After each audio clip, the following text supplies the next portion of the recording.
Somebody was asking about the magnetizer. So the magnetizer, this is all sort of cosmetics. Let's go ahead and scooch back a little bit so you guys can see the whole thing. So it's pretty fucking big. So maybe like half a minivan. So, but inside that cabinet is banks of capacitors, high voltage capacitors, right around I think 600 volts. So then what this does, this is the charging unit. So you turn it on, just like that. There's fans you can hear to help keep it cool. Not that it really needs it, but that's just one of those safety precaution things. So it automatically, I have it on auto. Is it manual? No, I have it on manual. But what it does is when you turn it on like that, it automatically charges. So, and in this one, we have it set to 500 volts. So I haven't really talked to Jeff about it. There's not really any manual on this, and you got to build these custom for the most part. I'm sure they can build maybe like 10 at a time or something like that when they used to build them here, but they don't build them in America anymore. It's just too labor intensive. Plus, for about the same price, which is about 10 to 15 grand, you can buy one from China. So that's probably more powerful, up to like 2,000 volts. So, but this one's good enough for ferrite. Neo is a little tricky. I have not had good results with Neo, but if I get the new coil on here, which I think I told you guys about, that's going to go right here. We had to clean up this area. We're going to try it and see how it turns out. So these are all motors that need to be charged. Not this one. That one I just finished. That's the 5-stack. That's like the Fosgate one that everybody's in love with. So I got that one and another one. If you guys want to do those are for sale. If you want me to build something, if you want me to build something like the Rockfords, I don't have that frame, but I can build you something that performs the same. It's only $275 shipped per sub. So a pair of those, you're looking at what? $550 shipped for the pair. For, for something that Rockford charges twice as much for, like if you buy the old T2, which they don't even sell anymore. So, but the idea through here is that this is also the charging unit, so it charges up the capacitor bank using 240 volts out of the wall. And then what happens is there's something in here, there's a whole bank of what's called SCRs, which is it's a semiconductor device, but it's like a relay.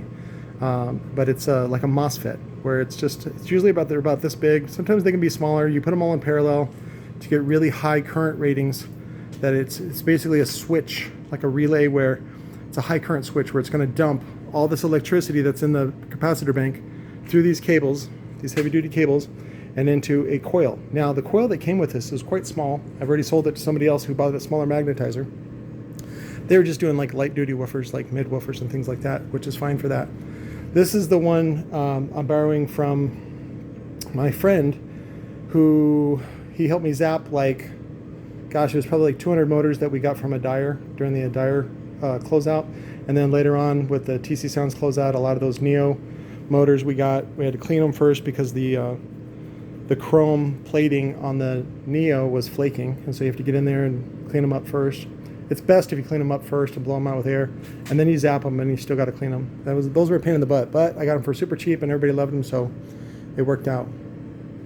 So this coil is originally from Orion's machine, also known as ADST, and theirs goes up to I think 900 volts.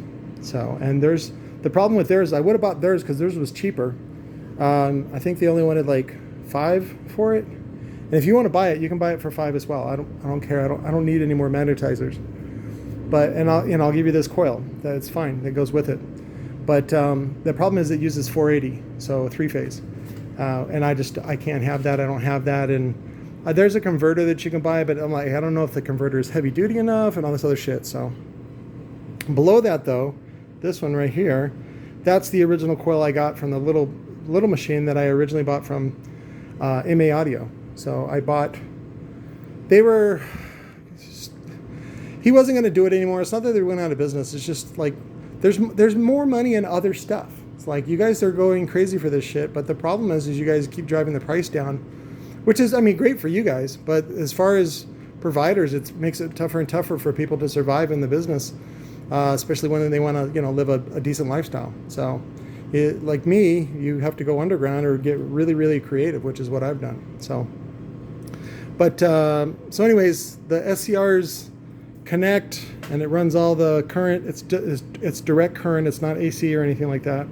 It runs direct current out, saturates the coil, which creates a tiny, tiny EM, like a little black hole. It's invisible, but it goes up like a spiral, top and bottom. And while it's in there, hopefully it's enough electricity to saturate the motor. So, and there is some kick. I thought I fucking made this video before. I don't remember. But somebody was asking about it, and I'm like, okay, I'll make it again. So the idea, though, is you want to get the magnet, the motor that you're zapping, centered both vertically and concentrically, just like a voice coil. So, but it's hard to do. So the best thing I found is to just put some good pressure on it and then hit the magnetizing button. So it jumps.